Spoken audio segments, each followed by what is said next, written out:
Okay, folks, how are we doing? I am back for I think it's either the I don't know, maybe eighth or ninth video of the series. Obviously, with lockdown restrictions and stuff being eased, I've been a lot busier now, doing sessions and whatnot. Still trying to keep my online going. So with less and less time for the videos. But with that being said, I'm still going to try my damn hardest to keep as many videos going as possible. And what spurred this one on is I've got a lot of my clients just now on the reverse dieting method, and I'm constantly being asked a lot of questions on it, which is perfectly fine. I prefer that people do. Um, but it just sort of it sparked enough interest for me to say, right, it probably deserves a video on its own because of the importance of it, and it's important that you know the ins and outs of reverse dieting and realise that there's an end goal to it, and it's not just taking calories up for the sake of taking calories up, because it can be a bit of a sort of head fuck as well. So, without further ado, I'm just going to get going.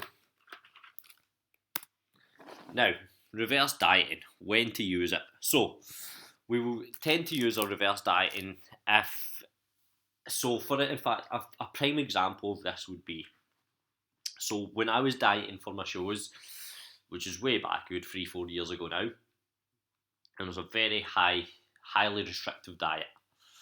I was down very low on my calories, and this was over a very long period of time. Now, once my show was done, I'd hit my peak, and I was ready to come out of this dieting phase. I still wanted to keep a lot of condition about myself. I still wanted to look good. Now, this goes without saying that I was never going to keep the condition that I'd previously maintained beforehand. That's just not going to happen. It's totally unsustainable to think you're going to adhere to a diet over that sort of length of time or over a lifetime, because it's just not going to happen. You restrict yourself in the diet for such a high period of time, you take your activity levels up so high that you become so fatigued, you become emotionally drained, mentally drained, physically drained, that you just can't adhere it for a longer period of time. So you've hit your peak, and now it's time to come out of it. Now, again, this can be a bit of a head fuck because you know you're more or less in the best shape you've ever been in your life, and you don't really like to see yourself getting out of that shape. So the best way to get round about it was to reverse diet out of it. Now, this is something that I've got a lot of clients doing just now, just simply because they have been on highly restrictive diets, which I've had them on, whether it's been as low as maybe 1400 calories, which is very low. And now we're looking to reverse diet them out of that because I don't want to restrict their calories anymore.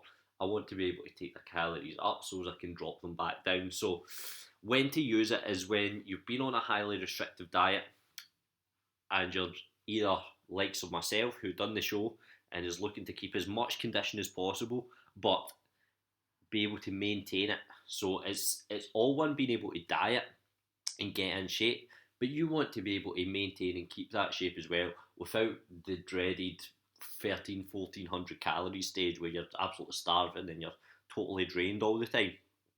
So what I done was I reverse dieted out it to try and keep and maintain as much of my shape as possible, whilst knowing that I had to probably sacrifice just a bit of body fat, whilst trying to maintain as much of my shape as possible.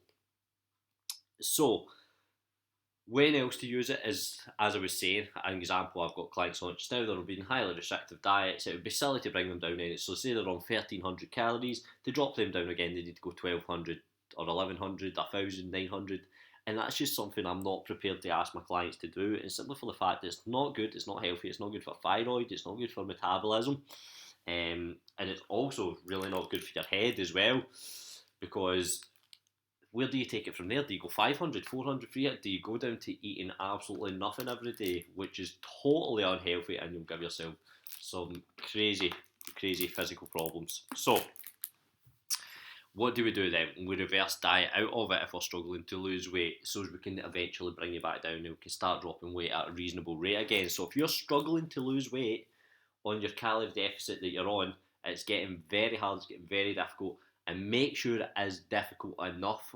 So, with that being said, make sure you are actually doing enough and you don't just, because remember, this isn't meant to be easy. This isn't meant to be something that everybody can do. It's either for you or it's not. It's not meant to be easy, or else everyone will be walking about chiselled. So it's got to have that sort of hard element about it. But with that being said, you should still be able to get on with your day-to-day life without it having to affect it too much.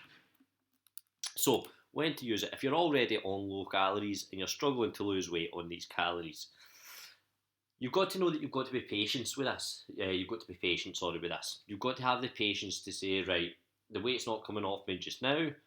I take my calories down even further, which isn't sustainable. I'll probably end up binging at some point. That tends to be what happens if you restrict someone's calories that much. They start to crave, and once they start to crave, they will end up binging at some point, and only too well because I've done it myself, or I've done it myself. So you've got to know that you've got to have patience by this point. You've got to say, right, I'm going to be taking my calories up over a longer period of time to then in turn speed up my metabolism so as I can then drop them. But you can't just move your calories up by, say, 500 straight away. If you do that, you're on a massive surplus. You've not done it gradually over time. Your metabolism's not adjusted to it. It's all just the same, and you start gaining weight because of it. And not good weight, you will gain fat because it's a high surplus. Where else to use it? When you're feeling hungry all the time. So you've been through the dieting phase. You're feeling starving when you're doing the dieting phase, and you simply could not bring these calories down any lower. So if you are showing any of these sort of symptoms, or use this as any of the sort of signs you're starting to see with your dieting phase, then this is when reverse dieting maybe needs to come into play for yourself. So how to use it and what is it? Well, first of all,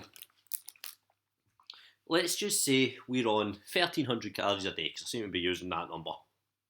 Now, 1,300 calories a day, it goes without saying that is a fairly low number. It's a fairly low calorie diet. So we wouldn't want to take that down much lower. So what would we do here if we wanted to reverse diet? So reverse dieting basically just means taking your calories up instead of bringing them down. It can be hard to get your head around, especially if you're looking to lose weight, that you need to take your calories up. But remember, the whole science behind it is we're speeding the metabolism up here. The only way to speed your metabolism up is to train more or eat more. Now, if your activity is already high, you've only really got one option here, and that's to eat more. So, say we're on 1,300 calories, what we'll be doing, we'll be looking to up this to 1,350.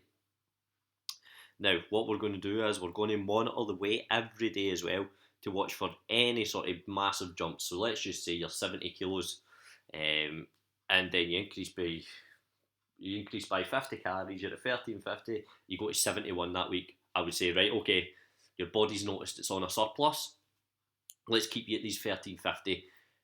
Make sure that it just hovers, maybe comes down a wee bit, and then it's your body's way of saying, right, okay, up me again. So you maybe need to stay at the 1,350 for a couple of weeks, although you'd like to think it wouldn't hit that soon.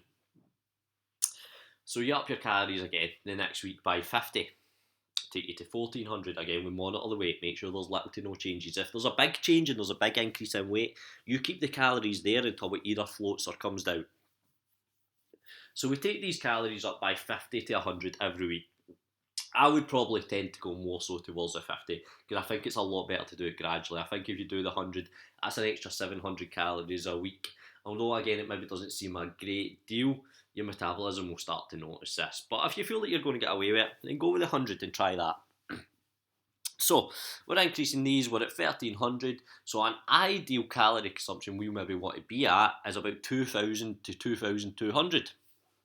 And let's just say 2,200 we take up to. So if all goes to plan, that's going to take us, right, 1,300, there's 700, 800, 900. That's going to take us about 18 weeks. So you see what I'm saying here about being patient. 18 weeks, you're talking about 4 months of coming out this diet and reverse diet until you get yourself on a reasonable amount of calories. Now, once you're on this sort of reasonable amount of calories, so this is your reverse diet, and this beyond this takes you into a deficit. So I've explained the reverse dieting method. It's building your calories up very gradually, getting your metabolism used to them, speeding your metabolism up. So now you're on these 2,200 calories, you've built them up over the sake of 4 months. You're on these 2,200, but you're the exact same weight. Well, this can only be a positive, because it means you're maintaining on a much higher calorie count now, which means once you then go and drop your calories again, you're on a deficit, and you're going to be on a big deficit. So say we've got you up to these 2,200 calories, we drop you down to 1,700, you're on a massive deficit, you were on the same weight you were on before, but now you're on a deficit, so you start dropping weight again. Now, you're on 1,700 calories, you start dropping weight because you're on a big deficit, but 1,700 is still 400 more than what you were beforehand, so you've still got wiggle room to keep coming down. And this is how we speed our metabolism. So the only way this is working is because we'll speed our metabolism up now, we're burning more calories on a daily basis, not doing anything, which means we're burning more calories, eating more calories, if that makes sense. So, build yourself up to a healthy enough level to be able to drop by 500, and as I say, that brings you onto a healthy deficit. You start dropping weight and you've got wiggle room to come down even more. Don't forget to keep active, but this is something that is the beauty of reverse dieting. Because you're actually taking the calories up, you are going to have more energy levels. Remember, calorie is just another word for energy, so you're going to have more energy levels, you're going to have increased appetite, and it means you're going to be able to do a lot more in terms of NEAT, which is non-exercise activity thermogenesis, which means your walking, your dance classes, whatever it is, you're going to have more energy to do the likes of these now. Right, okay, so moving on from there, we're going to now talk about the benefits of reverse dieting. Now, you're going to need to bear with me a wee second. I've got a pizza in the oven. I'm just going to grab it out. On the way to my PT, I don't eat pizza actually. I'm going to just get this salad. Two things. Oh, lovely that looks. Lovely. Right, okay. So, back to the benefits. So, reverse dieting is often known as the diet after the diet. Because if you remember to what I was speaking about right at the start of this presentation, it was when I was dieting for my show, I was on a highly restrictive diet, and then you go on the reverse diet after that to bring yourself out of that, but be eating a healthier amount of calories, something that's more for your body, that's healthier for you. So what are the benefits then? Well, raise energy levels, which I spoke about before, whilst maintaining weight loss or composition. So, like I said before, calories is another word for energy. If we're taking our calories up, we're taking our energy up, which means we're going to have a lot more time, or we're going to have a lot more energy to actually get a lot more done during the day. Remember, I'm talking about our NEAT, I'm even talking about gym sessions and workouts. It means you can return to a normal eating pattern without gaining extra weight. So it means you're not on a restrictive diet, you're not feeling as hungry as you were beforehand. You're eating more sort of normalised calories, calories that we should all be on. We're not restricting, and we're still maintaining the weight we're on, and we're trying our best to maintain the composition that we gained through doing our dieting phase. Now, we normalise the level of hormones such as leptin. So this is produced and excreted by fat cells. So once we're on a highly restrictive diet, these are lowered, which means your appetite's raised and your metabolism's lowered as well. So we want to normalise the levels of leptin so we can suppress appetite, we're not feeling as hungry, and so as we start to speed our metabolism up as well. So we're burning more calories, doing less. It allows you to eat a bit more, yes. Well, we've got more calories now, so we can have a bit more. Remember my golden rules? My golden rules are, as long as you don't go over your calories and you hit your protein, have what you want to eat. So you can have the finer things in life, because remember, moderation is so important. If you want a takeaway and you've got the calories for it, have a takeaway. If you want a bit of chocolate and you've got the calories for it, have a bit of chocolate. You get more calories now, you get more room to have a wee bit of fun and enjoy yourself a wee bit more. Energy levels, which we spoke about before. I think I've just put that in twice by mistake, to be honest. And reduced hunger. We're eating a wee bit more. So it means we're going to have less hunger for basically craving things that we maybe had been craving beforehand. And I know me, myself, when I was on my dieting phase for my shows, it got to the point where I was going to the Asda bakery, and I was just looking at the cookies, at donuts. I was going on the Domino's app, I was filling out my order for a pizza and not ordering it. So I was so hungry at this point, but by reverse dieting and taking your calories up, you're filling yourself with more sort of nutrient dense foods, and it leaves you less time to crave or less time to think about craving these sort of foods, like maybe your pizzas or your takeaways or your Indians or your sugary, fattier foods. So reduced hunger levels means you'll probably eat more nutrient-dense foods as well. So, is it good for weight loss?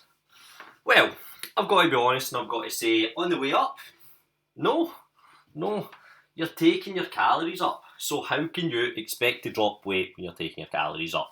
Remember, it's a calorie deficit that takes calories, that drops weight. If you're taking your calories up, you're taking them above maintenance level, so you can't expect to lose any weight on that. And this is something I've had to drill into people. Realise that there's an end goal to it. Realise that there's a purpose you're doing it for. Realise that you're doing it so you can drop your calories in the future and you can start losing weight. But on the way up, it's just to normalise sort of hormone levels, it's to raise metabolism. So as when you go through a dieting method, again, you don't need to restrict yourself as much as you had been beforehand. But on the way down, yes. On the way up, no. And obviously, of course, with your calories being taken up on your reverse dieting, you're less likely to binge eat because you're not restricting yourself as much. And remember, I said, if you go cold turkey or you restrict, then you're going to crave, and then when you crave, you binge, you're less likely to crave because you're not as hungry. Cons. So, hard to execute. That is literally the only con I can think of in this reverse dieting method. So, obviously, being in the game as long as I have, I know how to execute this through doing it through my own experience and doing it with other clients. Now, the reason it's hard to execute is because you need to get your calories bang on. They need to be exact. If they're not exact, there can be high margins for taking your calories up. So I would advise, well, I wouldn't advise, I would tell you to track everything on MyFitnessPal. I would barcode it, I would get it to the gram. Because if you're taking your calories up, remember, if you're taking them up by 50 a day, 50 calories is a low number, so it does need to be precise. If you're going from 13 to 1350, it's a low number. You wonder how you make the extra 50 up because it is such a small number. But it does need to be accurate because the next week you're going 1400. You can't just be 1300 one week, then 1450 the next, and then 15, and then, do you know what I mean? It needs to be very exact because this is a gradual process. You can't be too over and you can't be too under as well, because it's the point we want to raise the metabolism. We don't want to take ourselves into too high a surplus as well. So make sure you're on MyFitnessPal. Make sure you're tracking your food. Make sure you're barcoding it if possible. And make sure you're more or less getting it to the gram. So this is the only time I would ask people to weigh out foods and not sort of guesstimate, because it needs to be a lot more accurate. So last slide then, to summarise everything that we went over today. So, only use when necessary. Make sure you have tried everything beforehand. Are you doing absolutely everything before moving on to this method? Are you really restricting yourself, or are you just on 1700 calories and you just think it's too hard? Are your energy levels depleted, or could you restrict yourself a wee bit more? Is your activity levels high enough? You maybe go to the gym 4 times a week, but how many steps do you do a day? If you do 2000, then you're not doing enough. So make sure you're able to take this up. So tracking calories is an absolute must as well. We need to be doing this because it needs to be as accurate as possible. If you're just second guessing, then there's no chance it's going to work, because there's nothing linear about it. You're not taking the stats from it, and like I say, you're just guessing at it, so it's not going to work. Like I mentioned before, have you tried any other methods before this one? Are you getting your step counts up? Are you doing enough workouts? Is your activity high enough? Is your NEAT high enough? Are you actually on a restrictive diet as it is? Are you filling in MyFitnessPal correctly? Are you saying you're eating a lot less than what you actually are? And last of all, patience is key. Be patient with the process. It's not going to happen overnight. Remember what I said before. If you're going from 13 to 2,200, if everything goes smoothly, it's going to take about 4 months. Now, that's with everything going smoothly. If there's a big jump in weight one week, or a higher jump than we would like, we're going to need to hold there for a couple of weeks. So this happens a couple of times. It adds an extra month to the process. So make sure that you've got the patience in you before you actually start this method, and you've tried everything else beforehand. But once we do get to this method and you have been on a more restrictive diet and we're moving on to it, it really is the only course you can choose to take without restricting yourself even more, because that's unsustainable and it's just not going to happen. So you kind of need to have the patience for it. But I feel like that's absolutely everything, folks. I'm away to dig into my pizza now. If you do have any questions on any of that, I feel like I've went over everything in as much detail as possible as I could on this method. If there is anything else I can help with, or there's maybe some questions or whatever you need to ask, then please just pop them in the comments box below, or get me on Facebook, Messenger, Instagram. Give me a text, give me an email, whatever it needs to be, and I will get back to you in as timely a manner as possible, folks. Thank you very much for your time and for watching the video. See you later.